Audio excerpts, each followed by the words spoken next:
അതിരപ്പള്ളിയിൽ മസ്തകത്തിൽ പരിക്കേറ്റ കാട്ടാനയുടെ ചികിത്സാ ദൗത്യം അവസാന ഘട്ടത്തിലേക്ക് കടക്കുകയാണ്. കൂടിന്റെ നവീകരണ പ്രവർത്തികൾ ഇന്ന് വൈകുന്നേരത്തോടുകൂടി തന്നെ പൂർത്തിയാകും. ആന പൂർണ്ണമായും വനംവകുപ്പിന്റെ നിരീക്ഷണത്തിലാണ്. ഒരുപക്ഷെ നാളെ പുലർച്ചെയോടെ മയക്കുവെടി വെച്ച് ആനയെ പിടികൂടുന്ന നടപടിക്രമങ്ങളിലേക്ക് കടക്കുമെന്ന് chief veterinary doctor Arun Zachariah news മലയാളത്തോട് പറഞ്ഞു. ജോയ്മോൻ ജോസ് തയ്യാറാക്കിയ റിപ്പോർട്ടിലേക്ക്. അതിരപ്പള്ളി മസ്തകത്തിൽ പരിക്കേറ്റ ആനയുടെ ചികിത്സാ ദൗത്യത്തിന് നേതൃത്വം നൽകുന്ന ഡോക്ടർ അരുൺ സക്രിയാണ് ന്യൂസ് മലയാളത്തിനപ്പോൾ ഉള്ളത്. സാർ, ഇപ്പോൾ രക്ഷാദൗത്യം ചികിത്സാ ദൗത്യം ഇപ്പോൾ നമുക്ക് ഇന്ന് ഈ തരത്തിലാണ് മുന്നോട്ട് കൊണ്ടുപോകാൻ ഉദ്ദേശിക്കുന്നത്? ഇന്ന് നമ്മൾ സ്റ്റാർട്ട് ചെയ്യാണ്, പ്രോഗ്രാം സ്റ്റാർട്ട് ചെയ്യാണ്. അപ്പോൾ ക്രോളുടെ വർക്ക് ഇന്ന് വൈകുന്നേരത്തോടെ, കൂടിൻ്റെ വർക്ക് ഇന്ന് വൈകുന്നേരത്തോടെ തീരും. പിന്നെ അതേപോലെ തന്നെ ലോറിയിലും നമ്മൾ ഇതേപോലെ ഒരു ക്രോൾ ഉണ്ടാക്കണം, കൂടുണ്ടാക്കണം.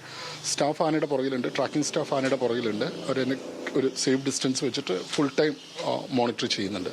പിന്നെ ഓറൽ ആൻറ്റിബയോട്ടിക് കൊടുക്കാൻ നമ്മൾ ശ്രമിക്കുന്നുണ്ട്, മരുന്ന് കൊടുക്കാൻ വേണ്ടി.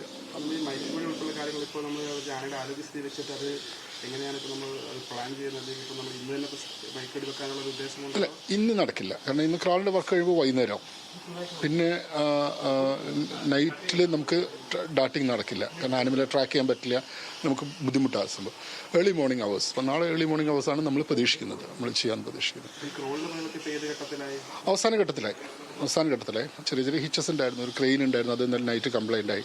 അപ്പോൾ അതിൻ്റെ ഒരു പ്രോബ്ലം. പക്ഷേ അത് ഓവർകം ചെയ്തിട്ട് നമുക്ക് വൈകുന്നേരത്താകുമ്പോഴേ കംപ്ലീറ്റ് തീർക്കാം. അതൊരു ലൊക്കേഷൻ ട്രാക്ക് ചെയ്യുന്നുണ്ട്. എല്ലാം എടുത്തിട്ടുണ്ട്. എല്ലാ പ്രിക്കോഷനോടെയും നമ്മൾ. അപ്പോൾ ആദ്യം നമ്മൾ ഏത് കേസായാലും നമ്മൾ അറ്റംപ്റ്റ് ചെയ്യാൻ വൺ ടൈം ട്രീറ്റ്മെൻറ്റാണ്. കാരണം തന്നെ ആനിമലിനെ ക്യാപ്റ്റിവിറ്റി കൊണ്ടുവരാണ്ടിരിക്കാനാണ് നമ്മൾ മാക്സിമം നോക്കുക. അപ്പോൾ നമ്മൾ നല്ല റെസ്പോൺസും ഉണ്ടായിരുന്നു കേട്ടോ. ഫസ്റ്റ് വീക്ക് നല്ല റെസ്പോൺസും ഉണ്ടായിരുന്നു, ശരിക്കും ഹീൽ ചെയ്ത് വന്നു. പക്ഷേ രണ്ടാമത് പെട്ടെന്ന് ഫ്ലെയർ അപ്പ് ചെയ്തു. അത് മാഗറ്റ് അടിച്ചു. അതിൻ്റെ പ്രോബ്ലം ഉണ്ട്. ഒന്നാമത് ഇതിൻ്റെ പൊസിഷൻ കുറച്ച് റിസ്ക്കാണ്. കാരണം കറക്റ്റ് ഈ സൈനസിൻ്റെ ഉള്ളിലേക്കാണ് ഈ വൂണ്ട് കയറിയിരിക്കുന്നത്. പക്ഷേ ബ്രെയിൻ ഇൻഫെക്ഷൻസ് സ്റ്റാർട്ട് ചെയ്തിട്ടില്ല. കാരണം എന്ന് പറഞ്ഞാൽ തുമ്പി വളരെ ഫ്ലെക്സിബിളാണ്. ബാക്കി പ്രോബ്ലംസ് നമുക്ക് തോന്നില്ല. നെർവസ് സയൻസ് ഒന്നും വന്നിട്ടില്ല ഇതുവരെ സോഫാർ. അപ്പം അതിന് ഇപ്രാവശ്യം നമ്മൾ കംപ്ലീറ്റ് എടുത്ത് ക്ലീൻ ചെയ്ത് ഡുഷ് ചെയ്ത് ക്ലീൻ ചെയ്ത് നമ്മൾ കൂട്ടിലാക്കി പിന്നെ കണ്ടിന്യൂസ് ആയിട്ട് ട്രീറ്റ്മെൻറ്റ് കൊടുക്കാം. ഓക്കെ. ഇപ്പോൾ നമ്മളെ അതിരപ്പള്ളി മസ്തകത്തിൽ പരിക്കേറ്റ ആനയുടെ ചികിത്സാ ദൗത്യത്തിന് നേതൃത്വം നൽകുന്ന ഡോക്ടർ അരുൺ സക്രിയാണ് നമ്മുടെ വിവരങ്ങൾ പങ്കുവച്ചത്.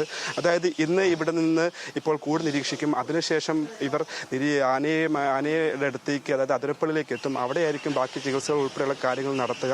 അപ്പോൾ എങ്കിൽ തന്നെ മയക്കുവെടി ഉൾപ്പെടെയുള്ള കാര്യങ്ങൾ പരിഗണനയിലുണ്ട്. ആനയുടെ സ്ഥിതി ഇത്തിരി മോശപ്പെട്ടു എങ്കിൽ തന്നെയായാലും ഇപ്പോൾ കൂടുതൽ ചികിത്സ നൽകി അതുപോലെ തന്നെ പൂർവ്വസ്ഥിതിയിലേക്ക്, അതായത് ഭേദമാകാൻ കഴിയും എന്നുള്ളൊരു പ്രതീക്ഷയിൽ തന്നെയാണ് ഇരിക്കുന്നത്. എങ്കിൽ തന്നെയായാലും ഇപ്പോൾ നമുക്ക് ഇവരൊപ്പം അങ്ങോട്ട് ചെയ്യണം. ഇപ്പോൾ കൂട് പരിശോധനയ്ക്ക് ശേഷം അതിരപ്പള്ളിയിലേക്ക് ആനയുടെ നിരീക്ഷണത്തിനായി ഇവർ പോകുന്നതായിരിക്കും.